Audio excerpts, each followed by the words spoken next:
नमस्कार विद्यार्थी भाइ बहिनीहरू। आज हामी सूचकाङ्क इन्डेक्स नम्बरको बारे अध्ययन गर्नेछौँ। सर्वप्रथम सूचकाङ्क भनेको के हो त? विद्यार्थी भाइ बहिनीहरू, सूचकाङ्कको अर्थ वस्तु तथा सेवाको मूल्य समयको क्रमसँगै परिवर्तन भइरहन्छ। कुनै वस्तु तथा सेवाहरूको मूल्य घट्न सक्छ भने कुनै वस्तु तथा सेवाको मूल्य बढ्न सक्छ। कुनै निश्चित दुई समय बीचमा वस्तु तथा सेवाको मूल्य कति बढ्यो वा कति घट्यो भनी मापन गर्ने विधिलाई सूचकाङ्क भनिन्छ। सूचकाङ्कले फरक फरक दुईवटा समयमा वस्तुहरूको मूल्यमा कति परिवर्तन भयो भन्ने कुरा सङ्ख्यात्मक रूपमा बताउँदछ। यो एउटा यस्तो तथ्याङ्कीय तरिका हो जसको प्रयोग विभिन्न आर्थिक चरहरूमा भएको तुलनात्मक परिवर्तनलाई नाप्न गरिन्छ। यस्तो परिवर्तन समयको आधारमा, भौगोलिक क्षेत्रको आधारमा, आय, उत्पादन आदिको आधारमा हुन सक्दछ। विद्यार्थी भाइ बहिनीहरू, अब सूचकाङ्कको प्रकारबारे छलफल गर्नेछौँ। Type of index number. विभिन्न तत्त्वहरूमा भएको परिवर्तनलाई नाप्न सूचकाङ्कको प्रयोग गरिने भएकोले ती तत्त्वहरूको आधारमा सूचकाङ्कहरू पनि विभिन्न प्रकारका हुन्छन्।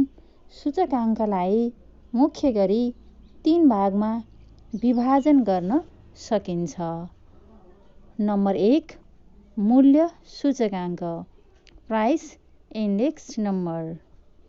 नम्बर 2 परिमाण सूचकाङ्क, क्वान्टिटी इन्डेक्स नम्बर। नम्बर 3 कुल मूल्य सूचकाङ्क, भ्यालु इन्डेक्स नम्बर। विद्यार्थी भाइ बहिनीहरू, कक्षा 10 को पाठ्यक्रम अनुसार हामीले सूचकाङ्कको प्रकारमध्येको पहिलो प्रकार मूल्य सूचकाङ्क र यसको गणनाबारे अध्ययन गर्नेछौँ। विद्यार्थी भाइ बहिनीहरू, अब हामी सूचकाङ्क निर्माण गर्दा ध्यान दिनुपर्ने कुराहरूबारे छलफल गरौँ है त। सूचकाङ्क निर्माण गर्दा ध्यान दिनुपर्ने कुराहरू। भिन्न भिन्न दुई समय बीचको मूल्यमा भएको परिवर्तनलाई मापन गर्नका लागि प्रयोग गरिने मूल्य सूचकाङ्क तयार गर्दा निम्न कुरामा ध्यान दिनुपर्छ। नम्बर 1 उद्देश्यको निर्धारण। यस अन्तर्गत सूचकाङ्क तयार पार्दा कुन उद्देश्यको लागि तयार पार्ने हो यसको उद्देश्यबारे स्पष्ट हुनुपर्दछ। उद्देश्य अनुरूप अन्य क्रम जारी हुन्छ। श्रमिकको उपभोगको सूचकाङ्क तयार पार्दा त्यसको दुई भिन्न समयहरूमा तिनीहरूले उपभोग गर्ने गरेका वस्तु तथा सेवाहरू लिइनु पर्दछ। नम्बर 2 आधार वर्षको छनौट। उद्देश्य निर्धारण गरिसकेपछि आधार वर्ष छनौट गर्नुपर्दछ। जुन वर्षको मूल्यसँग हालको मूल्य तुलना गर्ने हो त्यस वर्षलाई आधार वर्ष भनिन्छ। आधार वर्ष छनौट गर्दा कुनै किसिमको घटनाहरू जस्तै सङ्कटकाल, युद्ध, भोकमरी, भूकम्प, बाढी पहिरो, अनिकाल, भुइँचालो आदि नभएको सामान्य वर्षलाई छान्नु पर्दछ। आधार वर्ष छनौट गर्दा आधार वर्ष र हालको मूल्य स्तर सकेसम्म एउटै किसिमको हुनुपर्दछ। अब नम्बर 3 वस्तुहरूको छनौट। सूचकाङ्क निर्माण गर्दा सकेसम्म बढी वस्तु तथा सेवाहरूलाई समावेश गरिएको हुनुपर्दछ। यसले कुन प्रकृतिको सूचकाङ्क तयार पार्ने हो निष्कर्ष निकाल्नुपर्छ। प्रकृति भन्नाले वस्तुको थोक मूल्य हो कि खुद्रा मूल्य हो भन्ने बुझ्नुपर्छ।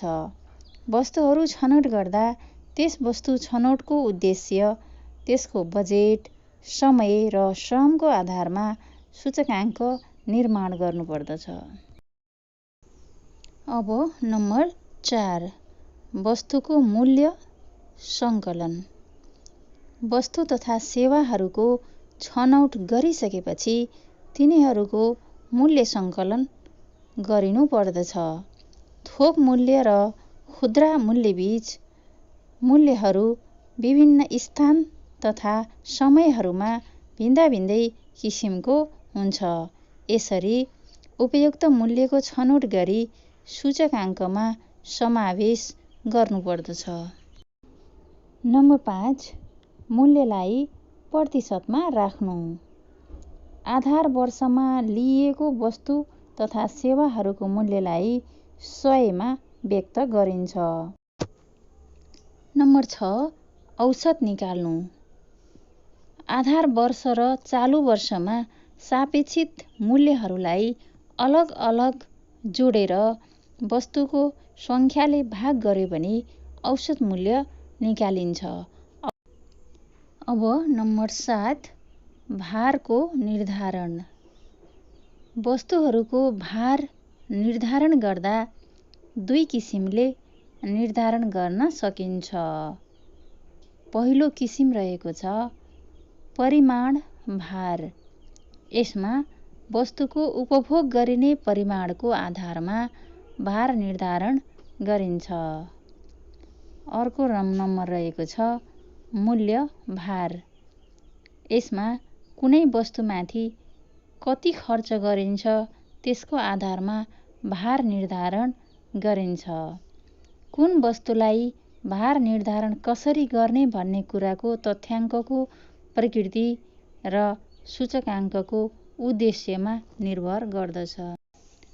र अन्तिम चरण रहेको छ सूत्रको छनौट। सूचकाङ्कको निर्माण गर्दा विभिन्न सूत्रहरूको प्रयोग गरिन्छ। यसैले निर्माणमा कुन सूत्रको प्रयोग गर्ने भन्ने समस्या पनि हुन्छ। फरक अवस्थामा एउटै सूत्र सर्वमान्य नहुने हुनाले सूचकाङ्कको उद्देश्य र उपलब्ध तथ्याङ्कहरूका आधारमा उपयुक्त सूत्रको छनौट गर्नुपर्दछ। विद्यार्थी भाइ बहिनीहरू, अब हामी आजको कक्षा क्रियाकलापको अन्तमा आइसकेका छौँ। अन्तमा आजको कक्षा क्रियाकलापसँग सम्बन्धित केही प्रश्नहरू। नम्बर 1, सूचकाङ्क भनेको के हो? नम्बर 2, सूचकाङ्कका प्रकारहरू के हुन्? नम्बर 3, मूल्य सूचकाङ्क भनेको के हो? नम्बर 4, मूल्य सूचकाङ्क निर्माणका चरणहरू लेख्नुहोस्। तपाईँको सिकाइ प्रयास सफल रहोस्। धन्यवाद।